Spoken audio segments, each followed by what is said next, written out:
É isso, Zaidan. É o primeiro dia dos interrogatórios do núcleo 1 do inquérito do plano de golpe. O Mauro Cid, ex-ajudante de ordens do ex-presidente Jair Bolsonaro, fala neste momento. Vamos ouvir um trecho aqui, está sendo indagado por Alexandre de Moraes. Ele já falou nas primeiras colocações que confirma tudo o que disse anteriormente, o que foi dito na Polícia Federal e o que foi dito ao Supremo Tribunal Federal. Vamos ouvir um trecho aqui. Depois, com aquela nota que foi escrita, um apoio mais formal. Então, os militares se sentiram mais tranquilos para estar ali, né, com os apoiadores na frente dos quartéis. Então, e a minha característica como ajudante de ordens, eu sempre me considerei muito solícito, né? Eu sempre estava muito pronto a tentar ajudar alguém que pedisse, ligasse, né? E essa reunião ela foi marcada a pedido do Coronel de Oliveira e do Coronel Ferreira Lima, né, que queriam conversar com alguém, queriam sugestões, né, alguma coisa, né, sobre o que estava acontecendo, as manifestações, né, até o apoio das Forças Armadas.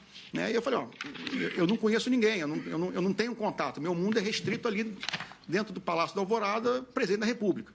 Né. Só que a sugestão foi, converse com o general Braga Neto. Né? Ele que faz esse enlace, não que ele seja um elo de ligação, mas ele que tem essa permeabilidade até mais política para poder conversar com ele. E aí assim foi marcado. Inicialmente até a gente ia fazendo alvorada, porque eles também queriam tirar uma foto com o presidente, tudo, só acabou que não deu, por algum motivo a gente foi direto para a casa do general Braga Neto.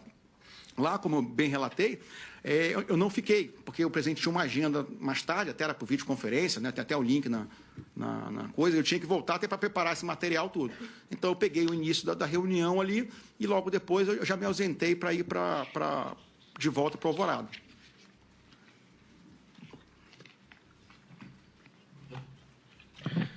No depoimento de Mauro Cid agora, está sendo indagado por Alexandre de Moraes, mas todos os outros envolvidos e que deverão prestar depoimento nos próximos dias estão atrás, exatamente, do depoente de agora, que é Mauro Cid. Era o Coronel de Oliveira e o Coronel Ferreira Lima. Major de Oliveira, na época. Né? Enquanto o senhor lá estava, o que foi tratado?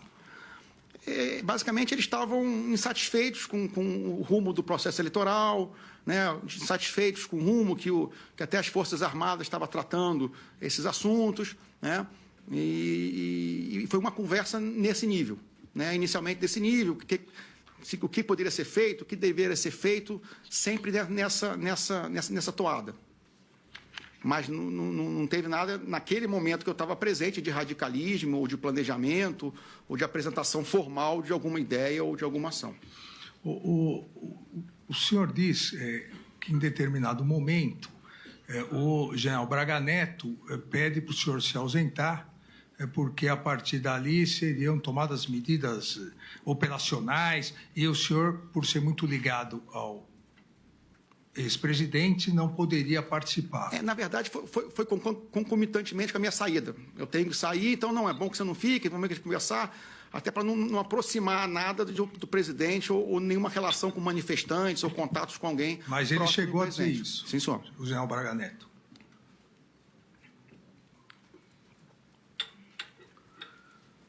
Após essa reunião, o senhor foi procurado por algum dos integrantes dessa reunião? Sim, senhor. 2 dias depois, né, eu fui procurado de novo pelo Major de Oliveira, né, foi aquelas mensagens que foram reveladas, né, em que ele até pergunta, como é que foi a reunião, alguma coisa assim, o que você achou da reunião? Eu falei assim, não sei, eu não estava.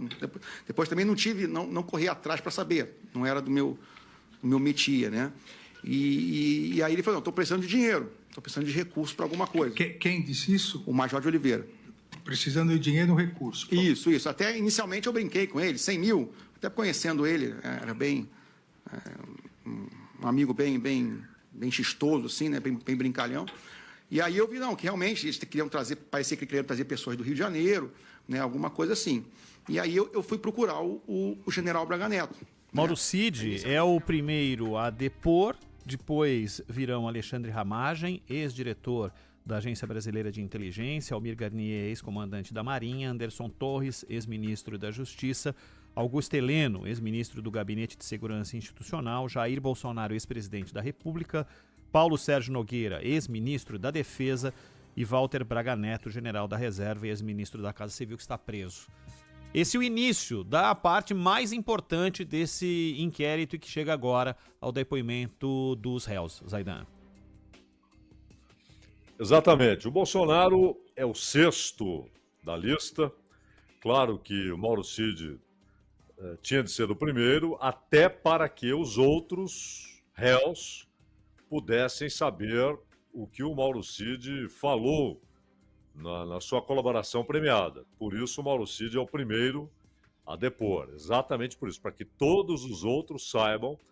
E ele confirmou, disse que não sofreu coação ou constrangimento no seu depoimento, que não foi coagido a dizer isso ou aquilo, e nem constrangido.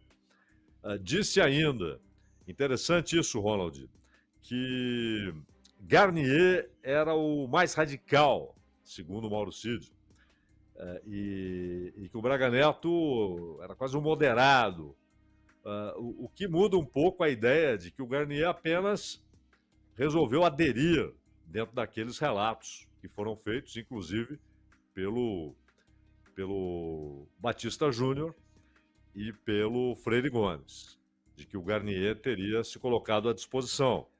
Mas o Mauro Cid vai além. Ele apresenta o ex-comandante da Marinha como alguém empolgado com aquelas possibilidades que estariam sendo tramadas, né?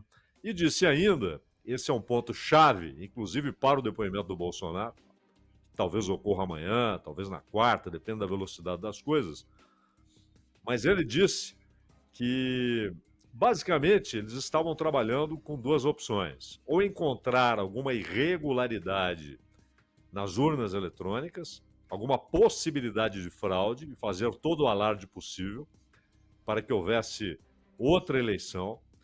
Confirmou a ideia de que Moraes seria preso, né? Disse que ele seria o único que ficaria preso, embora houvesse, como se sabe, alguns que não queriam prendê-lo, mas matá-lo.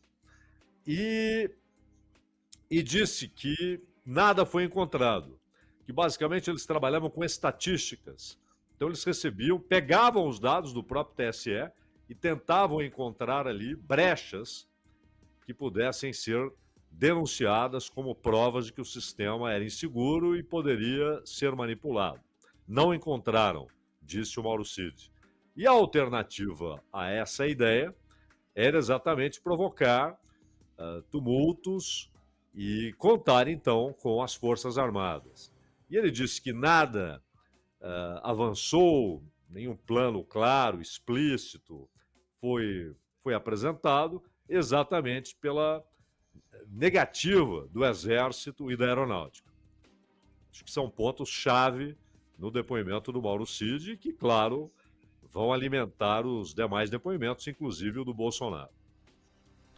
Segue o depoimento do Mauro Cid. Ao longo de todo o programa, a gente vai aqui trazer o detalhe para você, quem está falando, o que está falando, com som ao vivo lá do STF, que foi, na primeira turma, reformulado do ponto de vista de montagem das mesas, né? Tá diferente do que normalmente é.